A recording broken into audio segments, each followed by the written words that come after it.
சிவப்பு தண்டு கீரை கூட்டு எப்படி செய்கிறதுன்னு பார்க்கலாம். இந்த கீரையில் இரும்புச்சத்து, கால்சியம் அதிகமாகவே இருக்கிறனால உடம்புக்கு ரொம்பவே நல்லது.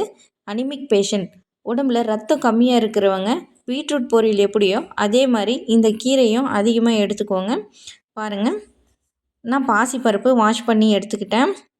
ஒரு பாத்திரத்தில் தண்ணி கொதிக்க வச்சு பாசிப்பருப்பை சேர்த்தி வேக வச்சுக்கோங்க. அது முக்கால்வாசி பதத்துக்கு வேகட்டும். அதுக்குள்ளே கீரையை நம்ம பொடி பொடியாக நறுக்கி எடுத்துக்கலாம்.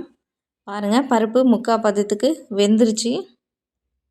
பாருங்கள், இந்த ஸ்டேஜில் நம்ம நறுக்கி வச்ச கீரையை சேர்த்திக்கலாம். இந்த கீரை பார்க்க தாங்க சிவப்பாக இருக்கும். நம்ம சமைக்க ஆரம்பித்ததுக்கப்புறம் க்ரீனாக மாறிடும்.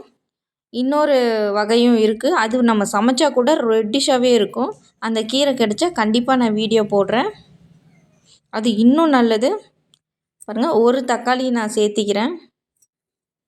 சின்னதாக இருந்தால் 2 போட்டுக்கோங்க, பெருசாக இருந்தால் 1 போட்டுக்கோங்க.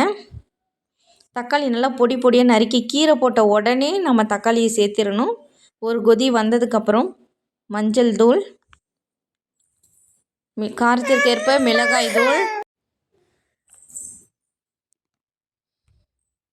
தேவையான அளவு கல்லுப்பு கொஞ்சம் கம்மியாகவே போடுங்க.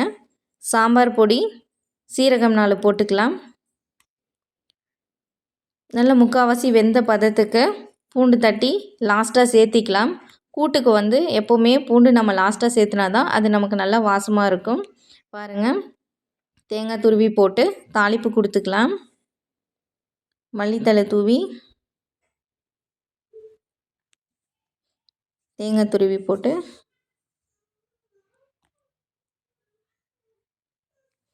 நல்லா கீரையும் பருப்பும் வெந்து ஈக்குவலாக குழஞ்சி வரணுங்க. அப்போ தான் கூட்டு நமக்கு சாப்பிட கரெக்டாக இருக்கும்.